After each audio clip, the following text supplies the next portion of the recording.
नमस्कार विद्यार्थी मित्रांनो, मागच्या भागामध्ये आपण equations reducible to the linear equations याचा अभ्यास केला। आता आज आपण त्याचा पुढचा भाग म्हणजे या प्रकरणातला शेवटचा टॉपिक आपण अभ्यासणार आहोत, तो म्हणजे application of the simultaneous equation. Application of the simultaneous equations means the word problem on the linear equations. Now, in these equations, here we have given that some information, and from this information we frame first the linear equations, that is the simultaneous equations, and then that two equations we solve. Here in that problem we have given the two conditions, and from these two conditions we make the two equations. आता या word problem मध्ये म्हणजे शाब्दिक उदाहरणामध्ये आपल्याला काय केलेलं असतं, तर ह्या इक्वेशन मध्ये ह्या उदाहरणामध्ये आपल्याला माहिती दिलेली असते आणि या माहितीच्या आधारे आपण दोन इक्वेशन्स तयार करणार आहोत।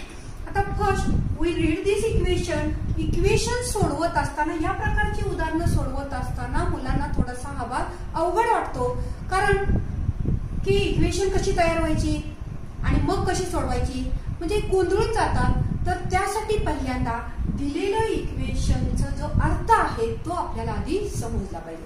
अर्थ जर आपल्याला व्यवस्थित समजला तर आपल्याला हे इक्वेशन सोडवणं अगदी सोपं जातंय। First we read the equations carefully.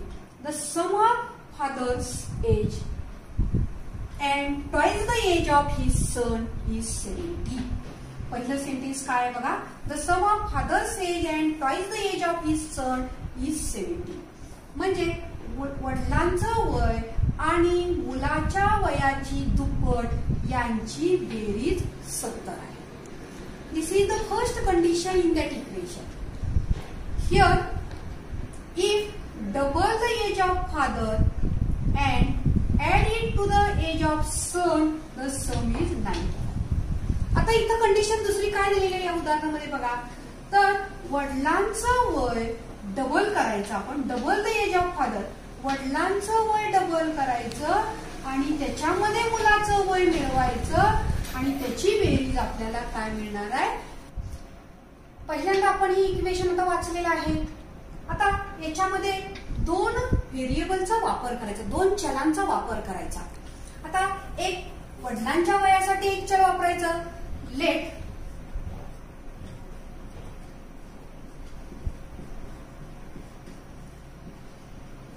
Fathers present age, आजचं वय, present age be x. X हे व्हेरिएबल, एक्स हे चल आपण इथं वापरले आहे। Let father's present age be x and sons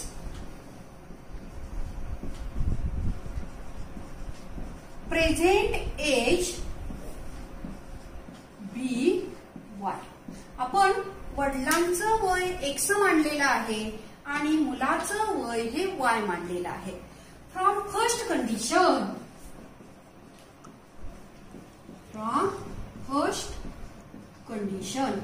पहिली कंडिशन आपली काय आहे बघा, the sum of father's age and twice the age of his son is 70. वडिलांचं वय आणि मुलाच्या वयाची दुप्पट यांची बेरीज 70 आहे। वडिलांचे वय एक्स बघा हा, अधिक वडिलांचं वय एक्स आहे, अधिक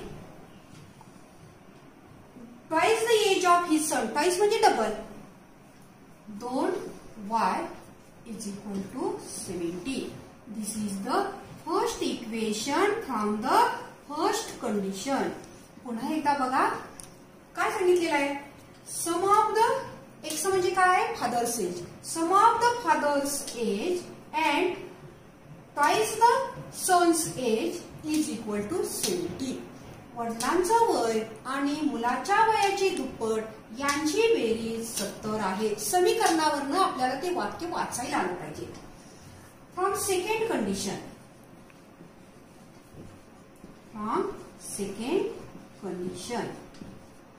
आता दुसरी कंडिशन आपली काय दिली आहे, if double the age of father, फादरचं वय डबल करायचं, म्हणजे फादरचं वय x डबल केल्यानंतर 2x plus double the father's age and add it to the age of his son. मुलाच्या वयामध्ये ते मिळवायचं आहे. मुलाचं वय काय आहे y, आणि मग ऍडिशन किती मिळते आपल्याला?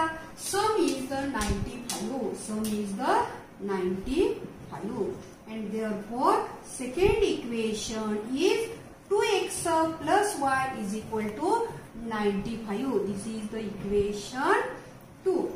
इथंच इक्वेशन वाचता आलं पाहिजे आपल्याला की वडिलांच्या वयाची दुप्पट आणि मुलाचं वय यांची बेरीज 95 येते. असं जर इक्वेशन आपल्याला हे अर्थ कळला आणि इक्वेशन मांडता आली तर सोडवणं अवघड नाही. परीक्षेमध्ये आपल्याला इक्वेशन तयार करायलाच आपल्याला इथं 1 मार्क हा दिला जातो. 4 मार्काला शक्यतो हे वर्ड प्रॉब्लेम हे सगळे 4 मार्काला विचारले जातात. आता हे दोन इक्वेशन एकाखाली एक मांडूया आणि आपण सोडवूया. x plus 2y is equal to 70 and 2x plus y is equal to 95. आता हे सोडवण्यासाठी कुणाचा तरी सहगुणक सारखा करून घेतला पाहिजे. आपण x चा करूया. Multiply that equation by 2. 2x अधिक 2 दुनी 4y बरोबर 7 दुनी 14 140. आणि दुसरं इक्वेशन आपलं कुठलं आहे पुढचं? 2x अधिक y बरोबर 95. आता सहगुणक त्याचे सारखे झालेत. x चे सहगुणक सारखे आहेत, चिन्हही सारखे आहे. चिन्ह सारखी आली की आपल्याला समीकरणांची वजाबाकी करावी लागते. म्हणून वजा करताना मूळची चिन्ह आपण बदलतो, मूळचं चिन्ह बदलतो, मूळचं चिन्ह बदलतो आपण. 2x वजा 2x 0. 4y वजा 1y अधिक 3y बरोबर 140 मधनं आपल्याला 95 वजा करायचे आहे. 10तनं 5 गेले, 5 राहिले. पुढं 14तनं हातचा देऊन टाकलाय आपण. 14तनं 10 गेले, 4 राहिले. Therefore 3y is equal to 45. Therefore y is equal to 45 upon 3. y is equal to 15 3 45 आहे. Therefore y is 3 भागल्यानंतर आपल्याला y is equal to किती मिळणार आहे? 15. Putting y is equal to 15 in equation first. x plus 2y is equal to 70. y ची किंमत आपण 15 ठेवणार आहे. x अधिक 2 गुणिले 15 बरोबर 70. x अधिक 15 दुनी 30 बरोबर 70. x बरोबर अधिक 30 वजा झाले 70 वजा 30 and therefore x is equal to 40. x ची किंमत काय मिळाली आपली? 40. म्हणजे y ची किंमत 15 मिळाली, x ची किंमत 40 मिळाली. म्हणजेच आपण आन्सर लिहित असताना इथं या बाजूला आन्सर लिहूया आपण. आन्सर आपल्याला काय विचारले त्यांनी तेच मांडायचं. Find their present age. म्हणजे त्या दोघांचीही आपल्याला प्रेझेंट एज म्हणजे सध्याची वय लिहायची आहे. आपण फादर्स प्रेझेंट एज x मांडलेला आहे. Therefore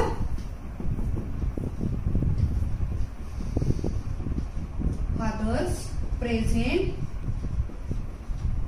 age is equal to x ची किंमत किती आलेली आहे?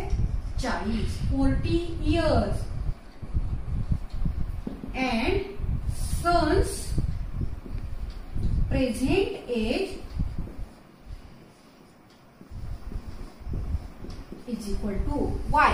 y आहे, sonचं वय y आहे. y is equal to 15 years. अशा प्रकारे हे वर्ड प्रॉब्लेम आपल्याला सोडवायला लागतात. पहिल्यांदा आपल्याला काय करायला लागतं ते समीकरण चांगलं वाचून त्याचा अर्थ मराठीत आपण समजून घ्यायचा. अर्थ समजला की आपल्याला 2 चल वापरायची. 2 गोष्टी कुठल्या आहेत त्याच्यामध्ये? एक फादर्स एज आहे आणि एक सन्स एज आहे. त्या 2 गोष्टीबद्दल आपण चल मांडलेली आहेत आणि ती चल मांडून कंडिशन 2 दिलेली असतात. 2 वाक्य असतात.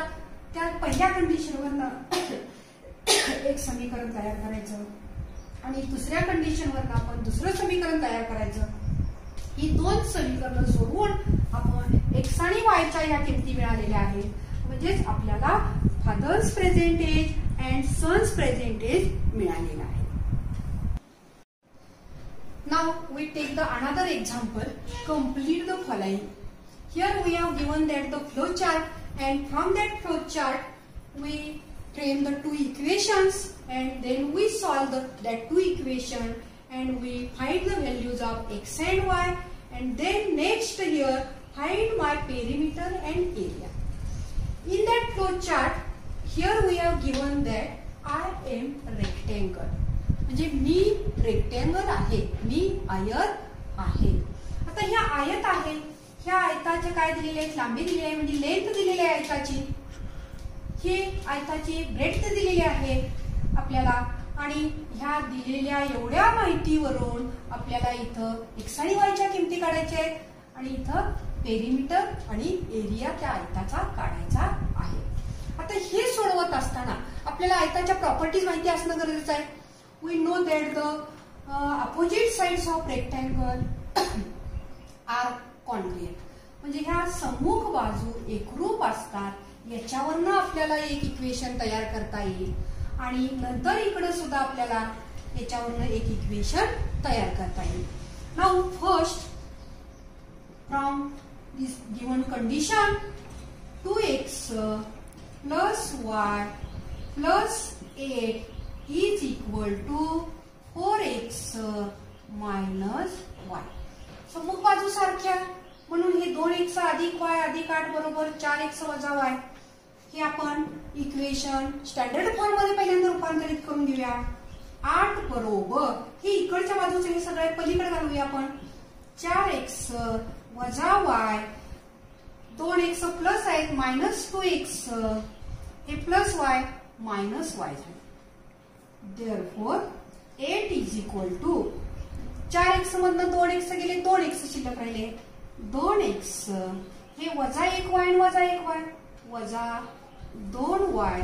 आता हेच आपण इक्वेशन आणखी रिड्यूस करून घेऊया. म्हणजे आपण काय करू शकतो इथं डिवायडिंग बाय 2, 2 न आपण भागू शकतो. 2 न भागल्यावर काय येणार आहे बघा. 2 चौक 8, 2 एके 2, 2 एके 2. म्हणजेच आपल्याला x minus y is equal to 4. Here we get the one equation, first equation, that is the x minus y is equal to 4. Now from next condition 2y is equal to x plus 4. From next condition x plus 4 is equal to 2y किंवा 2y is equal to x plus 4 आपण लिहिलं तरी काय हरकत नाही. आता इथं कसं झालं बघा. हे 2y इकडे आहे, इकडे आणून वजा करूया. x minus 2y is equal to अधिक 4 पलीकडे गेल्यावर वजा 4 झाले आणि म्हणून हे जे इक्वेशन आहे हे इक्वेशन 2. हे मिळालेलं इक्वेशन काय म्हणतात आपल्याला इक्वेशन 2. आता आपण एकाखाली एक ही इक्वेशन मांडूया. x minus y is equal to 4 आणि x minus 2y is equal to minus 4. आता कोएफिशियंट सारखे आले पण चिन्हही सारखे आहेत म्हणून समीकरणांची वजाबाकी करूया. वजाबाकी करत असताना आपल्याला माहितीये मूळची चिन्ह बदलायची. अधिकचं वजा, हे वजा हेच अधिक, हे वजा हेच अधिक झालं. x वजा x कॅन्सल झाले. वजा 1y आणि अधिक 2y बरोबर 2तनं 1 गेला 1 राहिला. 1y बरोबर 4 आणि 4 8. बदललेली चिन्ह विचारात घ्यायची. 4 अधिक 4 8 म्हणून y is equal to 8. Therefore y is equal to 8. We have the y is equal to 8. आता y ची किंमत 8 मिळाली. पुटी y is equal to 8 in equation. आता कुठल्या इक्वेशन मध्ये आपल्याला सोपं जाईल? पहिल्या इक्वेशन मध्ये आपण ठेवूया y is equal to 8. In equation first we write the first equation x minus y is equal to 4, x minus 8 is equal to 4, x is equal to 4 अधिक 8 वजा 8 पलीकडे गेले की अधिक 8 झाले आणि x is equal to 3. We get the value of x and y. Here is the question. Find the values of x and y. We get the values of x is equal to 12 and y is equal to 8.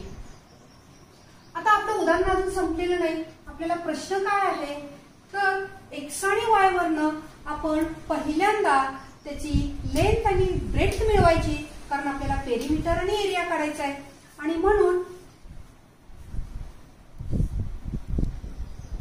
Length is equal to length of rectangle is equal to length किती आहे बघा 2x अधिक y अधिक 8 is equal to we put x is equal to 12 2 गुणिले 12 अधिक 8 अधिक 8 y is equal to 8.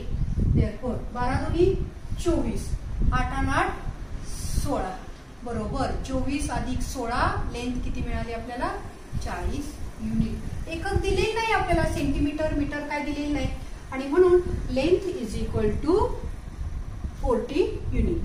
तर breadth is equal to 2y. breadth is equal to 2y is equal to 2 into y is equal to 8. Therefore 2 into 8 is equal to 16 unit. Therefore आपल्याला x आणि y च्या किमती काढल्या length breadth मिळवली आपण त्याच्यानंतर काय करायचं area of rectangle is equal to length into breadth is equal to length किती आहे 40 गुणिले 16 40 गुणिले 16 16 चौक 64 640 मिळाले एरिया आपल्याला. स्क्वेअर युनिट आपल्याला एकक माहित नाही त्यामुळे आपण स्क्वेअर युनिट लिहिलं. तर ही आपल्याला एरिया मिळाला. आता पेरिमीटर काढायचे आपल्याला. Perimeter is equal to 2 in bracket length plus breadth is equal to 2 into what is the value of L 40 plus B is equal to 60 is equal to 2 into 6 56 बेरीज किती आली याची 56 गुणिले 2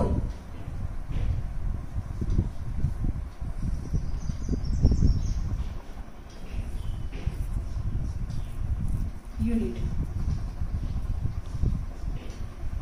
perimeter is equal to 112 unit. अशा पद्धतीनं ही activity आपण सोडवलेली आहे. फक्त इथं एवढंच आपल्याला ओळखता आलं पाहिजे हा रेक्टेंगल आहे आणि त्याच्या समोरासमोरील बाजू सारख्या असतात म्हणून हे इक्वल दाखवून आपण एक समीकरण मिळवलं. हे इक्वल दाखवून आपण दुसरं समीकरण मिळालं. हे दोन इक्वेशन आपण सोडवली की एक्स आणि वायच्या किमती मिळाल्या. एक्स आणि वायच्या किमती मिळाल्या की आपल्याला त्याची लेंथ काढता आली. ही लेंथ मिळाली ब्रेड्थ मिळाली आणि मग त्या लेंथ आणि एल आणि बी च्या किमती मिळाल्या आपल्याला की एरिया काढता आला येतोय आणि पेरिमीटर आपल्याला काढता येतं. अशा प्रकारे आपण आज शाब्दिक उदाहरण ऍप्लिकेशन ऑफ सायमल्टेनियस इक्वेशन मध्ये आपण 2 वर्ड प्रॉब्लेम सोडवलेले आहेत. आजच्या भागात आपण इथंच थांबू.